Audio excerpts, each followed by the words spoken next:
اور کہتے ہیں کہ رحمان بیٹا رکھتا ہے۔ ایسا کہنے والو، یہ تو تم بری بات زبان پر لاتے ہو۔ قریب ہے کہ اس جھوٹ سے آسمان پھٹ پڑے اور زمین شق ہو جائے اور پہاڑ پارا پارا ہو کر گر پڑے کہ انہوں نے رحمان کے لیے بیٹا تجویز کیا، اور رحمان کو شایع نہیں کہ کسی کو بیٹا بنائے۔ ہر شخص جو آسمانوں اور زمین میں ہے رحمان کے روبرو بطور بندہ ہی آئے گا۔ اس نے ان سب کو اپنے علم سے گھیر رکھا اور ایک ایک کو شمار کر رکھا ہے، اور یہ سب قیامت کے دن اس کے سامنے اکیلے اکیلے حاضر ہوں گے۔ اور جو لوگ ایمان لائے اور عمل نیک کیے، رحمان ان کی محبت مخلوقات کے دل میں پیدا کر دے گا۔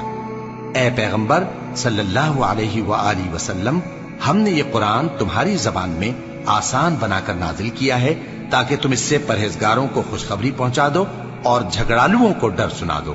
اور ہم نے ان سے پہلے بہت سے گروہوں کو ہلاک کر دیا ہے۔